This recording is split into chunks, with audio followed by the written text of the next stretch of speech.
Hello everyone, it's Chelsea from Smoldering Serpents. Welcome to the fourth video of the Meet Our Snakes series. This will be the third and final video featuring our North American rat snakes. We have our corn snakes and our Baird's rat snakes in this video. So this one I found a little bit harder to edit in terms of color. The videos always come off my phone needing a little bit of adjustment. But this group I found a little bit tough because, I don't want to be putting out oversaturated content. It's so common these days on social media. You see these glowing neon colored, eye-breaking photos that are clearly not realistic. But at the same time, I want to do them justice because these are gorgeous snakes, colorful snakes. And in person, you see these beautiful oranges and yellows and reds. And, I want to be making sure I'm doing them justice. So this group I found a little bit more difficult. We have kind of two, not opposite ends of the spectrum, but very different looks. We have our corn snakes that are blazing orange, very, very colorful. So, what is realistic doesn't even necessarily look realistic. And then you have the Bairds that are this metallic gray, silver, and they have the background color of the oranges and yellows and reds. So, I found this a little bit tough. I hope I did them justice without overdoing it. This is, again, where the indoor lighting really kind of messed me up here. But yeah, an interesting group. Again, not opposite ends of the spectrum in terms of how popular or common they are, but definitely different sides. You have the corn snakes, one of the most popular species in the snake community, and then you have Baird's rat snakes, which are definitely not rare, but they're not super common. They are becoming more popular. I've noticed an uptick in inquiries for sure over the last year or two. But they're definitely not a snake that you expect to find in, just a random snake keeper's house. So, I get asked this a lot about favorite species, most interesting species. And the thing is, I think a lot of the times people throw shade on, morphs and the whole morph chasing mentality. And I don't like it either, always looking for the newest thing, treating snakes more like trading cards, trying, gotta collect them all type of thing. But I think this also happens a little bit just with species themselves, not necessarily morphs. Where people really are chasing whatever is least common, whatever the newest species to be brought into captivity is, and they tend to write off kind of the classic oldies, even if they're super common. The reality is we keep a large variety of species, but I just love my good old corn snakes. I really do. I love our adults. Their personalities are hilarious. I look forward to the corn snake babies every single year. They're one of my favorite clutches. They always are just super confident. They very quickly become what I would say is pretty silly with their behavior, very comical. Their confidence, their curiosity, and their fearlessness. I mean, these are the babies that'll be crawling out onto my hand with no coaxing when they're like 8 grams. They're just these little noodles with big googly eyes. And they just are ready to take on the world. And I just find them so endearing and so adorable. So, I appreciate the less common species that we keep, but at the end of the day, it's kind of like, if I find a species interesting, I'll just find it interesting. It doesn't really have anything to do with the popularity of it. I just kind of make that determination for myself. So, it's interesting because obviously corns are one of the most popular species, but in a way I kind of think they're underrated. People are always looking for, oh, I want my first snake, but I don't want a corn snake because they're so common. But you're kind of overlooking a really great species. I find myself, with the variety that we keep, we usually end up in communities and being followed by people who do appreciate the lesser common species, but then I find myself defending, like the corn snakes. And when we had ball pythons, I was defending the ball pythons because they're still amazing. Just because they're common, they're still amazing. So anyways, I really enjoyed making this video. It's a great contrast between these two species of the crowds that usually love each one of them great contrast in personalities between them and their appearances. So I hope you enjoy it. Like I said, this is the last of our North American rat snakes. So let's just jump right in. Alright, so we're going to start with our corn snakes. This is Kementari, our female. She's a 2017, and she sits between 450 and 500 grams.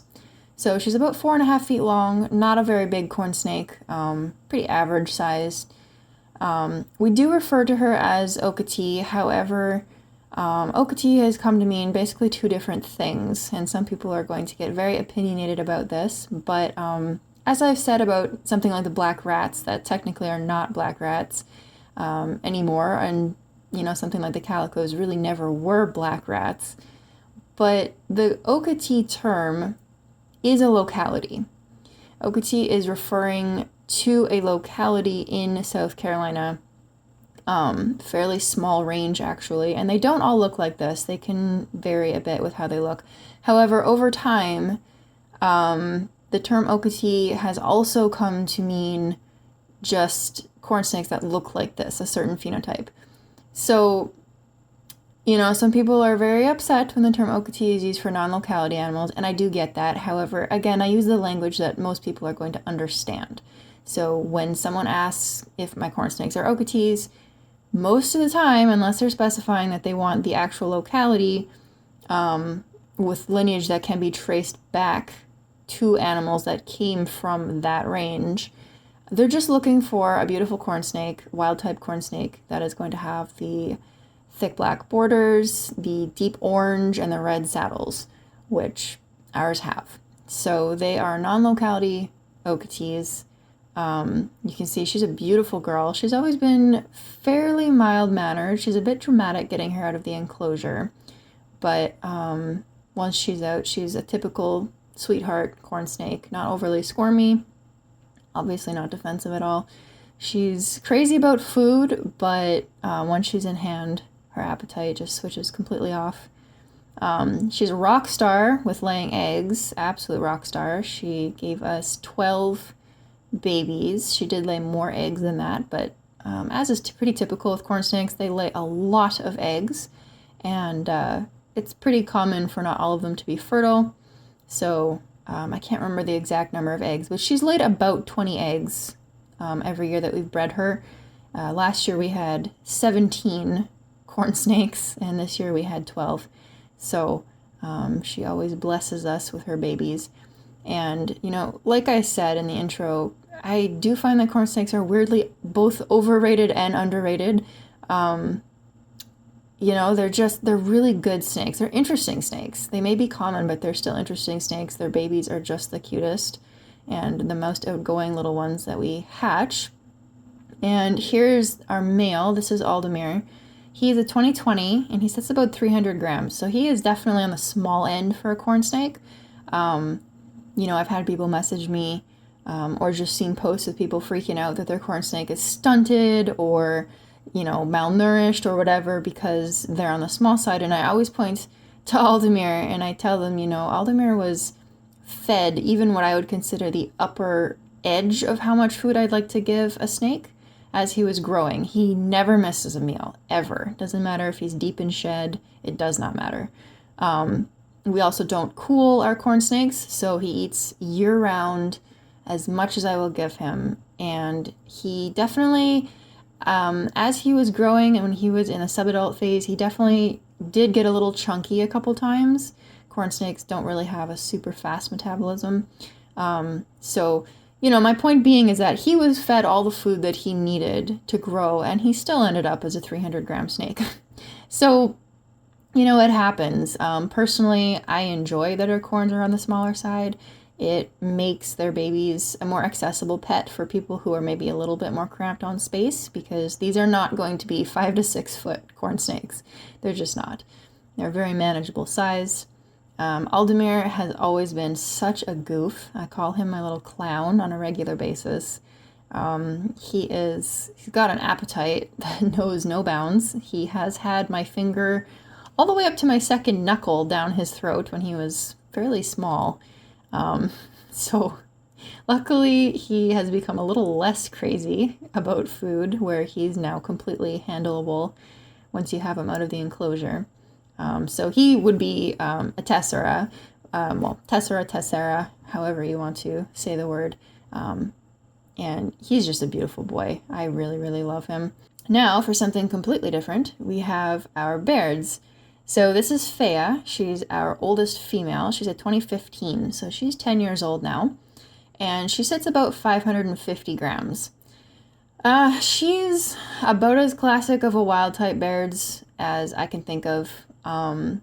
She has beautiful silver tipping while still having that glowing color underneath. And the video, again, these guys vary a lot with the lighting that you look at them in. If I were to take her outside with some nice natural light, she becomes a lot more metallic looking, and you see a little bit less of the pattern underneath the tipping than you can right now. But regardless of light, she's always beautiful. She's always been extremely handleable. She's a very nice girl. She has an endless appetite, as the Bairds usually do. So I would say she's about 4.5 feet. She's pretty robust when she's in good form. She's a pretty thick snake.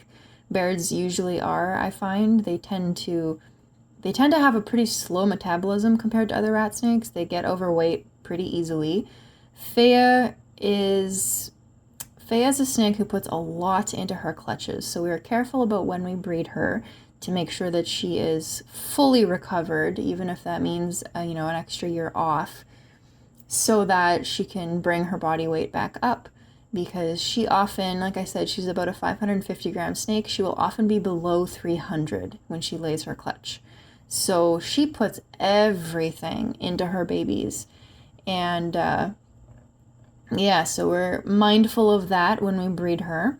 She did excellent this year, produced a big clutch and did not dip quite so low. So I'm very happy. You can see she looks amazing. And she didn't lay too long ago, actually. I want to say about a month and a half ago. So, yeah, you can see just her beautiful colors. This is why Bairds are picking up in popularity. They're gorgeous. They tend to be fairly well-mannered. Bairds is a species where I always give the disclaimer that they have attitude as babies for sure. Most of them will grow out of it. Fea certainly did, although she didn't have much attitude to begin with. Here you can see Nuada. She is our other wild type female. She's head hypo, so she's the girl who produces our hypo Bairds. Nuada is a 2016, so a year younger than Fea, and she sits at about 500 grams, so a little bit smaller. She did extraordinarily well for this video. However, Nuada usually doesn't take too well to handling. And the thing with Bairds is that I always explain to people, they're not super quick to bite. Sometimes they'll bluff strike, but I don't find that particularly bitey. But what they are is a species that is hands down the quickest to musk. So they're pretty stinky. Even their enclosures, even just their waste itself, I find tends to be on the stinkier side, even compared to other rat snakes. Nuada is the queen of musk, and she's no small girl, so I tend to just give her space. None of my snakes are under any obligation to be good with handling. If they don't enjoy it, if they don't tolerate it, I will leave them alone for the most part, besides very occasional weight and health checks. But you can see she did really nicely. She's definitely a darker look. These are both wild type snakes. Even though Nuada is head hypo, it doesn't seem to show in any way. So these are both just wild type snakes, Fea and Nuada, and they look very, very different. Bairds can vary a ton. Nuada is a much darker look, and her color underneath is much more yellowy. Around her face, it definitely was hard to pick up in this lighting, but around her face, she actually does have a bit of a greenish tint to her cheeks, and the top of her head has a lot of subtle colors going on that, again, really depend on the lighting. But you can see she has much more obvious striping. Her tipping is a lot heavier, to the point where her entire back half, you don't really see a whole lot of that color underneath. So They vary a lot. You definitely can get a sense, even when they're tiny hatchlings, of how they're going to turn out. We've watched a lot of babies hatch over the years, and we're lucky enough that we actually get a lot of updates from our Bairds, including ones that are now 3-4 years old, so mature, and so we can get a sense of how to predict how their colors might go. This beautiful girl is Kaiba. She's actually Nuada's daughter. So Kaiba is a 2022, so she's 3 years old, and she's about 300 grams. So Kaiba is a hypo. Like I said, Nuada's had hypo, and our male is hypo. So they do produce about half their clutch comes out as hypos. And Kaiba, we actually originally kept because she had an incredibly small kink on her tail, just at her vent, just past her vent. Now, this isn't going to impact quality of life, but, we as breeders like to put out perfect snakes. We like to put out the very best possible. And we have not ever sold a snake that has any type of deformity. So we did hang on to her because she had a really outgoing personality right away. She kind of stole my heart, and we had a feeling with how tiny her kink was, there was a chance that it might kind of grow, she might grow out of it, or it might straighten itself out a bit with time. And it seems to have done that. You can no longer really tell where it was, you can't feel it. So I'm really glad that we hung on to her, though, because her personality is amazing, and you can see she's absolutely gorgeous. She actually lives at the top of a stack of cages that's in our living room. So we get to see her every single day, and she's always out, she's always climbing. She's got a very silly personality, and she's a really interesting example of a hypo, I think. She's got a ton of white tipping, very white tipping. And you'll see with her father, even the hypos can vary quite a bit. Now, this tiny little girl, this is Asha, and Asha is Fea's daughter. So we now have a baby from both of our girls. Asha is just a 2024. She just turned 1 year old 2 days ago, I believe. She's about 100 grams, so she's growing pretty fast. She's very sweet, has a bit of that typical Baird's defensiveness. She will musk sometimes, but I don't remember the last time she even opened her mouth to me. She doesn't bite. She really never did. You can see she's a little bit on the round side. Right about now is when I'm actually starting to cut back her diet. Most of my hatchling colubrids I do feed on 5 days until they get to about hoppers, till they're eating hoppers, which is about between 100, 150 grams, depending on the species. So I'm cutting her back to weekly a little bit early. She's not on hoppers yet, because Bairds do tend to get round, even as young juveniles. They seem to have a slow metabolism. They do have a naturally rounder body shape than a lot of North American rat snakes. So, we're not trying to make skinny Bairds here, but yeah, just keeping in mind that they do seem to pack on the extra weight easily. My adults have all gone through phases where they've had extra on them, and Asha too is demonstrating that even fairly young Bairds can become overweight fairly quickly. So this is Elathar. He is our male. He's our only boy in the house as of now. That will likely change down the road. He's a 2016, and he usually sits about 500 grams or a little bit less. So he's a hypo, and you can see that he looks quite a bit different from Kaiba.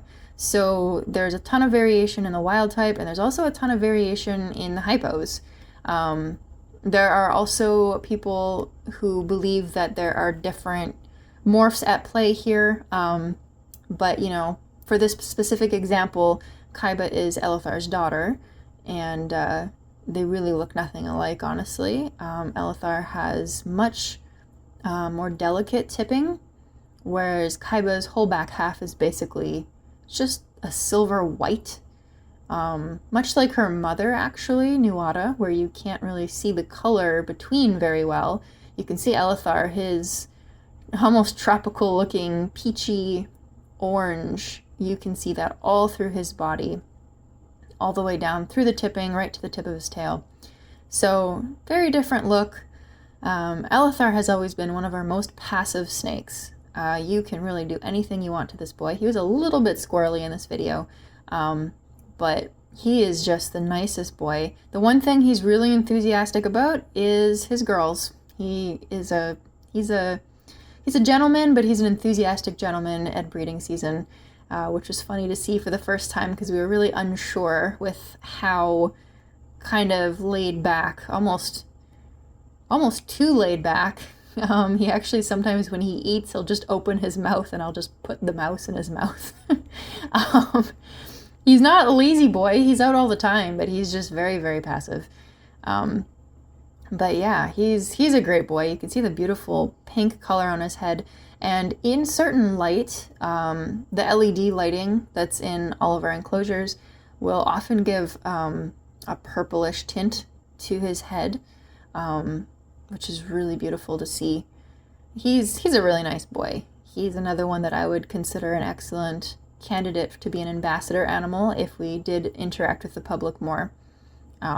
He's just a lot of fun to take out and handle.